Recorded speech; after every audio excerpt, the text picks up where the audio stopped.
20 years ago, WJTS went on the air. And in this edition of WJTS in.form, we're going to talk with Paul Knies, who is the president of DuBois County Broadcasting, which owns and operates WJTS TV. Many of you know Paul and have known him through the years because Paul used to do this program years ago.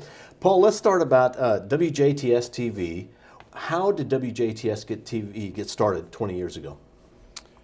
Well, Bill, it kind of started with the government's changing their policy of who can own a TV station and who cannot, or what communities. And they came out with a low-power TV for this purpose. For small communities. For small communities. Of course, anybody could apply anywhere, and so you see in larger markets low powers as well. The thing about the lesser power is, you know, anybody can apply for a license. It's not isolated to here or to there. You know, if you think, you know, you can have a TV station even in a large market, you could apply for it when it was available.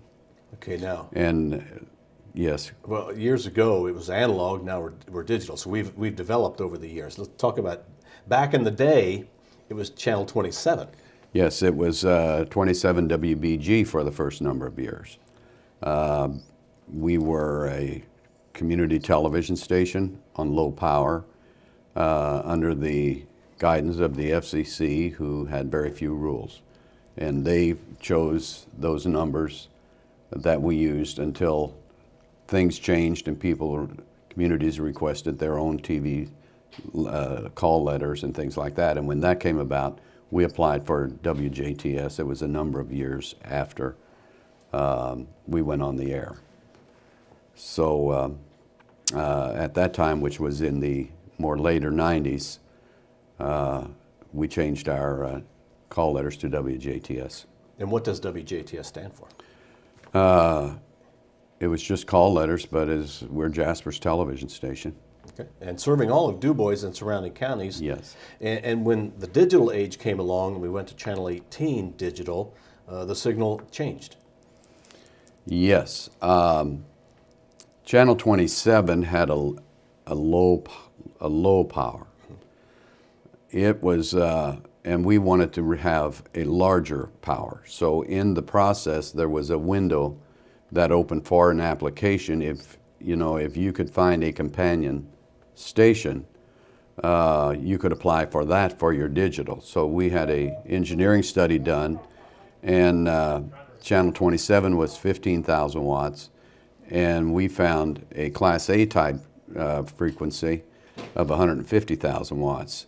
So channel 18 gave us coverage in DuBois and all adjoining counties over the air, and so we applied for that, and of course we're granted that in 2006 or 7.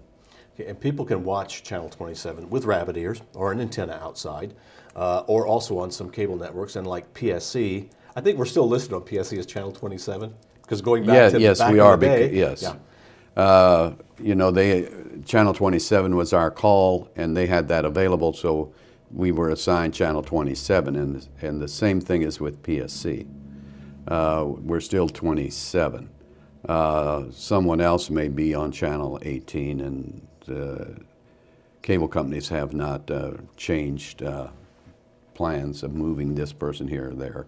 However, they did, the overpowers had different channel numbers and moved them. And it's just a matter of time until they realign and realign. Now let's go back to some of the beginning. There was a nice ribbon cutting, a little ceremony held for the opening of WJTS? Yes. Or WBG, I guess, at that time. Yes. The ribbon cutting was part of the newscast. We put all the city council members and the mayor of the city of Jasper, Mayor Schmidt at that time, and clerk treasurer were all there to cut the ribbon. And WJTS is part of your company, which is DuBois County Broadcasting, has Yes. many radio facilities as well. Yes. Yes, of course we have WBDC, WAXL in Santa Claus, and we have WRX and XGO in Madison, Indiana. And we have an LMA agreement with WRZR. Okay, and WJTS TV now, let's go back a couple of years. This program that you're watching, which is WJTS in.form, really is an evolved state of a program. And I have the old logo that you used to use on the wall, an old program called 27 Topics. And many of you still remember that and actually refer to WJTS Inform as 27 Topics. Yeah, we want to thank, I think it was Dan Beechline who cut that out. Cut that out and made that. Made that for us. So we want to thank him for that. Yeah, well, there's probably been a lot of evolving of Channel 27 and Channel 18 as we move into a digital age. Yes.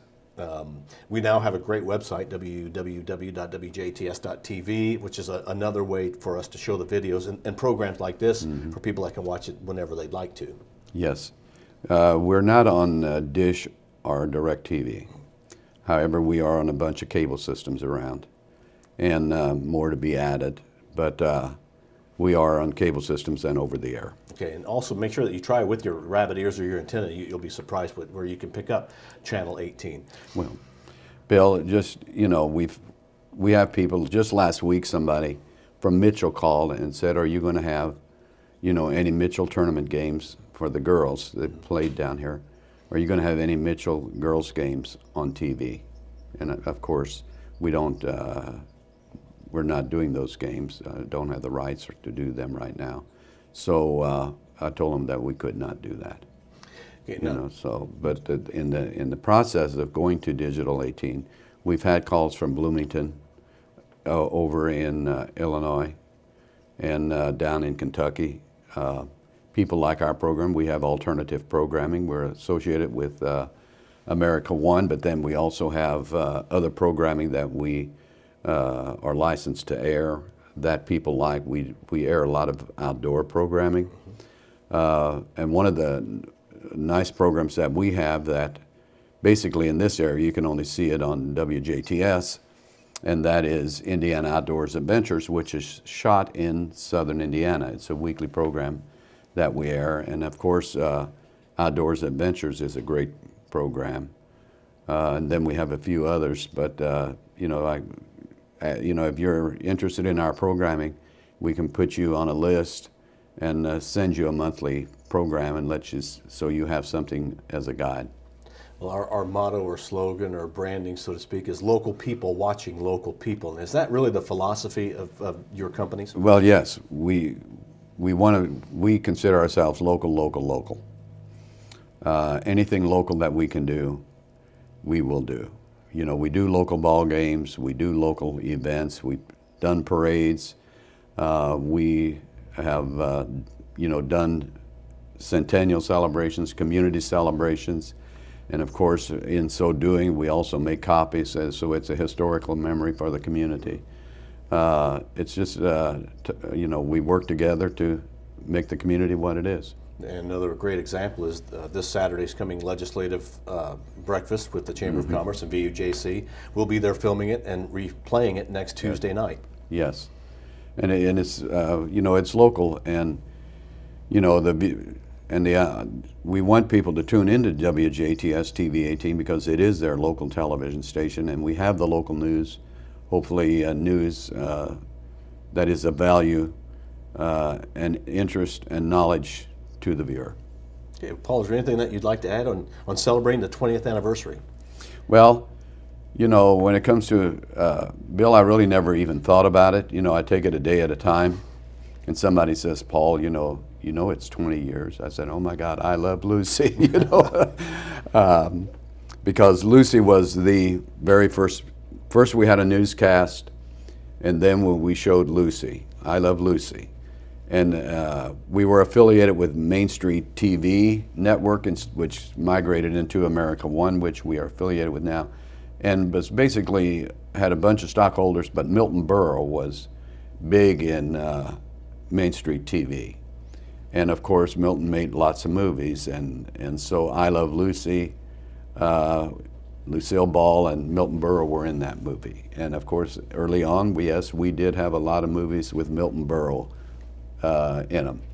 So it was really great, and then it migrated to what we have now. And you can still watch some of those I Love Lucy shows. Yeah. And the Beverly Hillbillies, watched one of the classic original shows when they still lived in the shack before they moved to Beverly Hills. It was hilarious. It is hilarious, and it's an alternative. All right, well, thank you very much. Our guest has been Paul Knies. He is the owner-operator, along with his wife Carol, of DCBroadcasting, Du Bois County Broadcasting, and WJTS is celebrating 20 years. Thank you for watching WJTS Inform.